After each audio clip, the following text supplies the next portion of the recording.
It's always great to have Kirk Cousins back here on Sports Spectrum. How are you, buddy? I'm doing well. Great to see you, Jason. Great to see you, too.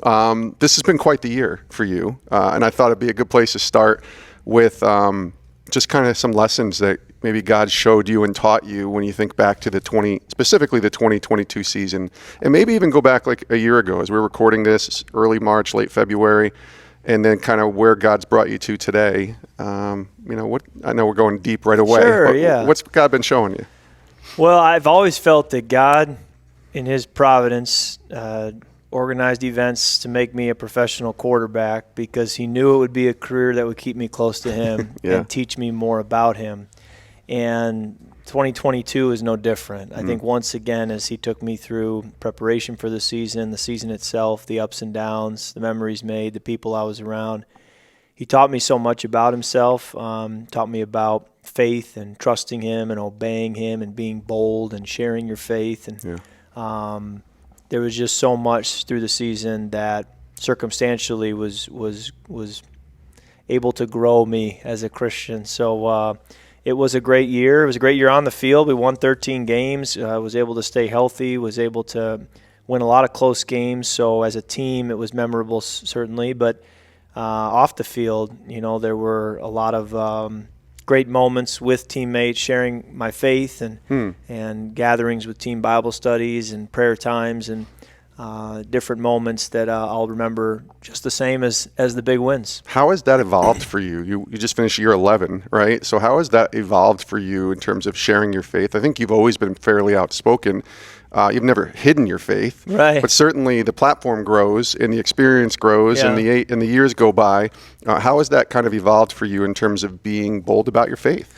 Well, I'll be walking around Disney World this offseason because we're in Orlando much of the offseason, and someone will say hello and they'll say, "Hey, I appreciate the stance you take with your faith." Or in the airport, someone will say that, and I think to my wife, I'll say, "How do people know that? I mean, where have I been that outspoken?" Interesting. I think there's a difference between making your faith known publicly in a setting like this and then actually sharing your faith to a teammate in the locker next to you, kind of a thing. Much different. Two different ways of doing that. So I think this past year our team Bible study centered around defending your faith, understanding why you believe what you believe, and it was a great study. And I think as a result, it naturally, what flowed out of that was a awareness and a willingness to then have those conversations with teammates in a very healthy, constructive way, not in a threatening way. Yeah. And so I think it kind of started in the Bible study and then overflowed into the daily life at work. But that's where I do think I've grown as a player, to answer your original question. Now, older, going into my 12th year now in the league, probably a greater comfort level with sharing my faith. Well, I think, too, just having been in the league, you're a starting quarterback, so that commands respect. You're intense. Anytime you're mic'd up and NFL film shows you playing, I find it fascinating, by the way, that you never curse. And I'm not saying that Christians shouldn't ever curse or whatever. They slip out from time to time. Of course. But, you also hear the dangs and the, come on, you can be just as intense without using language. Maybe that's taking me to that question. Like, I don't know, we're called to be ambassadors for Christ, and everywhere we go is our example of who we are as believers. And that even includes on the football field.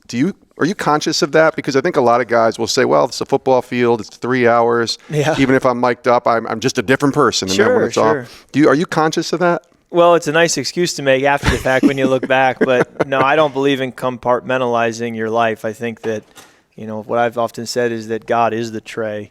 And that, when I go to the cafeteria and I have a plate of food and silverware and a cup, that's the different things in my life. But my faith is the tray that everything sits on, so I can't compartmentalize that. And so for me, yes, when I'm out there, people have asked me, do you pray before games? And I say, well, I do, but I also pray in the first quarter, in the second quarter, and halftime, and the third quarter. So it's kind of this ongoing, all the time conversation with God, doing life with God. It's a relationship, and so it would be hard for me to find 3 hours of my week where I would act like that suddenly isn't a part of it. And so the game's certainly part of it too. And yet you're still so intense. I think, people say, how can, somebody who, might live their faith out and love the Lord and be, kind and gentle and tenderhearted like the Bible says, and then just have this fiery spirit. I mean, you are one of the most competitive people I watch week in and week out. Like, how are you able to, maybe it's just who you are, but balancing both of those? Yeah, I think you certainly honor your teammates, you honor your coaches, and you honor your opponent by giving everything you have to the competitive arena. So for me, I think when you bring that intensity and the fire, I think it is a great witness, and I think it shows just how invested you are and that you want to do your absolute best. Colossians 3:23, whatever you do, do it with all your heart. And I'd like to think when I go out there, I'm giving all of my heart, and hopefully it does come across as intense, because that's what I want it to be, and it means a great deal to me to be successful on the field. So the intensity is certainly something that has gotten me to where I am, and I think made me a successful quarterback to this point, because you do need it. Yeah, he is Kirk Cousins. He's joining us here on Sports Spectrum. Forgive the way I asked this question, but what was your favorite God moment from this past season? Well, one just came to mind, and you asking the question, so I'll share it. We have the comeback victory against the Colts, which the greatest comeback. Yes, didn't know it at the time. Walking off the field, was told it was the largest comeback in NFL history. So you have that moment. I was fully aware that the Buffalo Bills in the 90s had a comeback in the playoffs where Frank Reich quarterbacked in place of Jim Kelly, and that was the largest comeback. And I get home from the game, and we're obviously, feeling great about the day, and knew it was a significant day. We'll remember a long time. And I get a text from a number I don't recognize, and it said, "Kirk, this is Frank Reich." And I thought that was great to get a text from him, but Frank Reich is a strong believer. Oh, yeah. And so I knew this text was going to be more than just nice game. And it said, "Kirk, for 30 years, God has used the title of quarterbacking the largest comeback in NFL history to share the gospel with literally," he said, "thousands of people." Wow. And he said, "Today the torch has been passed. And may you, for the next 30 years, always remember, the opportunity to share your faith through telling that story of that comeback." And I was emotional reading that text. I was surprised even a little bit that I was that emotional, but it reminded me that this is why I'm playing. Like, this is why I'm doing this. This is why I go out there, is to use the platform to point to that which is more important and eternal. So for Frank to make that direct connection between what happened today and the ability to impact people for eternity just really struck a chord with me emotionally. And it was just a little bit more than a coincidence to me as I observed it. I don't want to over-spiritualize it, but the fact that 30 years prior, a Christian quarterback had improbably led this comeback, and then it just so happened against the team he had previously been coaching, we have that comeback. And I, too, have the same desire and heart that he had to share the gospel. Part of me is wondering in 30 years, in 2052, if that's when the next comeback's going to happen. So we'll see. But that was a real moment in the season that I'll remember forever. You would be 64 if I'm doing my math correct. We don't want to go down the road too far. But what a moment. That's an incredible, just incredible to think about, because in those moments, that's when you know it's really, truly God orchestrating. And we hear it a lot, Kirk, right? Like, you praise God when you have a comeback that's of that, enormity, and yet, you lose a playoff game. And it's like, we don't hear the praising God when we lose, only when we win. I know that's not the case with you, but I think there's an outward, impression, I guess, from fans, maybe even those that aren't believers, that say, it's all great when you win, but it's not so great when you lose. How are you able to still find joy and praise the Lord, if you will, in a loss? I remember throwing an interception at Notre Dame as a sophomore in college, my first ever away game that I started at that level. Yeah. And, you grew up watching the movie Rudy, and you love the traditions of Notre Dame as a college football fan, and the chance to play there was a dream come true, and we're going down on a 2-minute drill to win the game. And in the red zone, we're about to score. I mean, everything's kind of coming to this moment in the game. and I throw an interception. I remember getting hit after I threw it, not being able to see the result, but I could hear the result because I heard the deafening sound of 80,000 people cheering my failure. Yeah. And I remember because I got hit, getting up, walking off the field in that noise and pulling grass out of my helmet because my head had been driven into the dirt. And one of the thoughts that came to my head after the thought of, oh no, I just cost the game for my team, was thank you, God, that my life is not built on football. Because this is not a stable foundation. This is a bad deal for me right now. Yeah. But I have a worldview that says that you're in control and that you don't waste failure and that you're going to use it for a purpose and that there's a purpose to pain. And so my why is a lot bigger. And I found myself almost in a moment of peace in that chaos to say, I've got an anchor. I've got a foundation. So I would counter your comment, that some people will say that. I'd say I recognize my faith more in a loss. I think in a win sometimes you start to say, oh, I got this. Yeah. I know what I'm doing. Yes. I got this figured out. It's the losses where you're reminded that I don't know what I'm doing and I need help and God's going to have to be bigger than my shortcomings and my inadequacies. So both the wins and the losses become great opportunities to recognize who God is in your life. We hear so often about the football player that we all see on the field. What we don't see a lot is it's like Kirk Cousins off the field. We're going to, yes. It sounds like, because Netflix is doing this special with Patrick Mahomes, with Marcus Mariota, and yourself. What went into saying yes to something like that? Because you get a lot of requests. We were even talking about this here at the conference we're at on the stage about all of the yeses that you have to say and a lot of the no's that you have to say. This was a big yes for you. Why was that?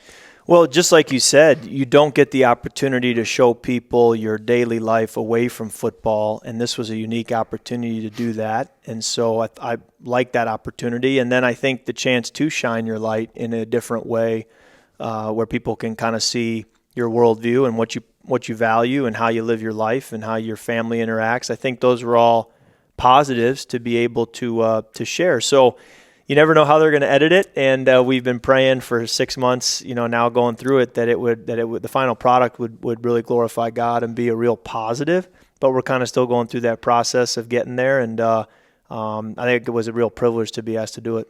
Well, that's what I was going to ask you. Anything that you say yes to, I presume you're always taking it to prayer, but also you want, if you're saying yes to it, you want it to be an opportunity to glorify God and to point to Him. Is that correct? Yes, I've heard the phrase, what's not begun in prayer is begun in pride. Ooh, and so whether it's a decision we're making in whether or not to do a Netflix documentary or whether or not to play another football season or where we're going to give of our finances, whatever it may be, we want to start with prayer, continue with prayer all the way through it, and really give it over to the Lord. And we have a prayer gathering every Thursday morning in the Vikings building with anybody who wants to be there because, again, we believe, let's begin our work day. Let's begin going into the work week or the game coming up in prayer and acknowledge that we need God to show up and we need Him to move powerfully within this building and within this organization. So, that's just a part of our day, of our weekly routine, and goes back to the importance of prayer. What about your daily routine, in season and out of season? And I don't even like the word routine, but I think routine is important. Yes. To be disciplined in our faith. What does that look like for you? Because you're a dad and you're a husband, so there's life coming at you. You're a football player, but making sure that you have time with God in and out of season. So the football season is actually easier because there is routine, there's structure, so you can kind of just plug and play. So we have a very disciplined routine where I could tell you if we have a Sunday to Sunday game schedule, I know exactly where I'll be at 4 o'clock on a Friday. I mean, I can just tell you right now, in the off season, I can't.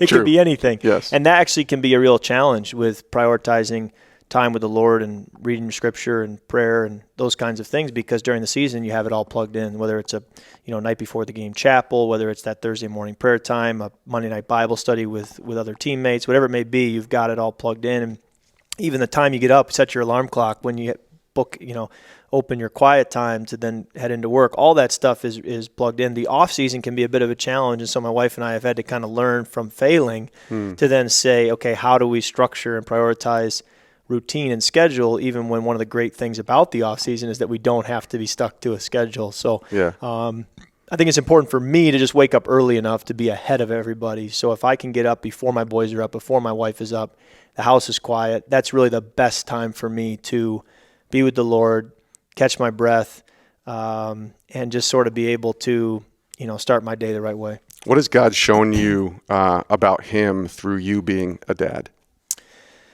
I think, now being a dad, I realize one of the great ways for God to teach us about him is to make us fathers ourselves. Yeah. There are so many times where I am just frustrated with my kids, and I will say a parenting line of instruction to them or ask a question like, why would you do that? Or, of course you shouldn't do that. That would lead to this. And as I say it, my immediate thought is, at a much higher, bigger level, that's what God's saying to me.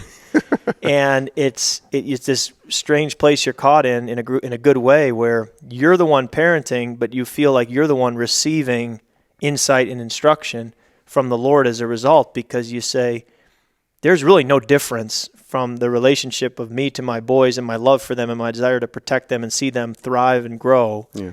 And the way I'm instructing them, there's no different than how the Lord sees me and how he's trying to teach me and encourage me. So the heart of the Father, I now better understand being a father. When in your journey do you feel closest to the Lord? Is it that time in the morning? Like is there a time or a moment when, and I don't mean like in the past, like, that sort of mountaintop moment. I just mean like in your daily walk with the Lord, when Christ is, revealing himself to you. When do you kind of feel like that's when you're closest to him? Well, I'd love to say it's the quiet time, but honestly, I think there's a part of the quiet time that's just being diligent and just stacking days on top of each other. And the great Bill Walsh, football coach, would say the accumulation of knowledge is a powerful thing. Yes. And I would say the same thing about your faith walk. The accumulation of that time spent with the Lord is a powerful thing. And it's not necessarily this feeling or this revelation that you're going to get at 6:30 in the morning on a Tuesday that you say, oh, this is why I do it. It's more just day after day after day, and you look back and after 2 years, and you're a wiser parent, you're a better business leader, you're a better athlete, you're more confident, you're more aware, you're more unselfish, there's better perspective. So I think you just keep stacking those days up, and but certainly I think that, again, I go back to where God has positioned me. It's often I feel God positioned me where he did so that I would be drawn nearer to him. And I find that when it comes to stewardship, I find that to be a great challenge to see how can we do that faithfully, and how can we be better and more Christ-like in how we manage our finances. And I think about parenting and marriage and all these situations where God has placed me in. They all require a kingdom worldview and an awareness of how God fits into this and leads us. That also stems into those yeses that we talked about earlier in terms of saying yes to serve and to give back. This wasn't part of my plan, but I know as we're here at this conference, IJM is here. They're great partners with Sports Spectrum, and with the work that you do with them, I think it would be remiss for me to at least ask you about how this has grown, this partnership, because it was a while ago. You shared this last night at the conference we're at, that you had this heart for IJM, and that's still a big yes for you to serve with them. Yes, we want to give to places where we feel light is being shined in darkness, that the kingdom is moving, and we want to look and see where is God moving, and let's go there. And so we felt a natural tie with International Justice Mission, the work they're doing on a global level to protect the orphan and the widow, to create better justice systems that can then allow for, all kinds of people to thrive and grow. So it's a fit for us, and we've enjoyed being partners with them, and they do a phenomenal work. But whatever the organization is, we just think that, the stewardship and the giving, the obedience of it and the joy of it is so important. Yeah, I love what International Justice Mission is about, and people can go check out their website and learn more. All right, my last question. How did this whole thing with Kelly Clarkson happen? Because we were at the NFL, at the Super Bowl, and we had the NFL Honors Award and everything, and all of a sudden the opening act is her and you, and I thought, this is amazing. Kirk Cousins is out there singing. How did that even come about? I wasn't invited to NFL Honors. I was in Phoenix for other events, and the day before Honors, I got an email that asked, would you like to attend honors? And I thought, sure, it'd be great. I expect Justin Jefferson to win at least one award. He ended up winning 2, but I thought I'd love to see my teammate be able to win an award and be there for him. So absolutely, I'd love to go. And then about an hour after I said, yes, I'd love to go, I got another email that said, would you like to sing at NFL honors? And I thought, hold on a second. 2 hours ago, I wasn't even attending. Now I'm going to be on the stage singing. Yeah. Let me pray about that. Yeah, right. Well said. So got the details. I found out a couple other guys were involved as well. And I thought, let's do it. And as someone said to me, they said, it's good to be uncomfortable. Yes. And I thought that was a good line. And really, I could take that to a much deeper spiritual level, that it's okay to be uncomfortable. So for sure. I was pretty uncomfortable, nervous. It was similar to when you're going into a big football game, the same nerves you feel, but had fun with it. It was great. I thought Kelly did a phenomenal job hosting, which is a tough job to do. Definitely. And it kind of became the highlight of our week there in Phoenix to get to do that. It's amazing how many people will see that, because that's one of those clips that goes, if you will, viral on social media. But it was a lot of fun. I think it also shows there's a human side to every person to just let their guard down and have some fun. I think that was the fun of it, was being able to let your guard down, just be comfortable in your own skin, laugh at yourself. I think all those things are important. And, the temptation can be to always put on that, great front that I'm in control. But I honestly think people resonate more with someone who says, no, let's just go have fun and make a fool of ourselves. This is my really last question. Is that something you're pretty consistently doing, though, at home? Are you walking around, singing some songs, whether it's worship or whether it's some, good hard rock 90s music or something? Music is a big part of my life, always has been. My mom raised us to be around it and have an appreciation for all kinds of music. And that's never left me. So certainly, Julie has music playing in the kitchen when I come down the stairs many days, and the boys are playing and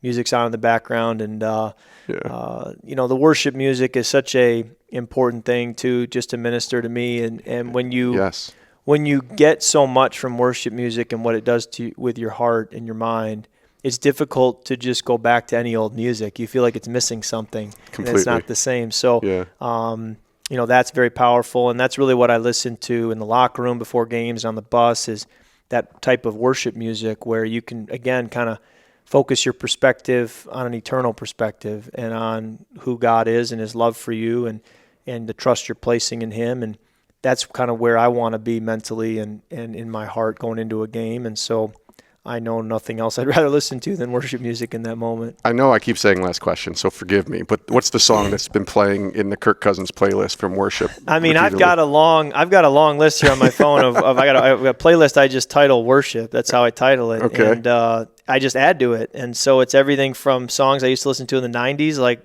Open the Eyes of My Heart, Lord, and I Could Sing of Your Love Forever, and Sonic Flood, to more of the modern stuff from Hillsong or Bethel or Maverick City. Corey Asbury, all those guys. So I like it all, and then you got the constants like Matt Maher and Phil Wickham. So it's all good. But those songs, it's not just the melodies, it's really the lyrics that speak to you, and that's what it's all about. Absolutely. Kirk, thanks for doing this, man. Always good to see you, and look forward to next time we have you back on. Thanks for doing it. Absolutely. Thank you.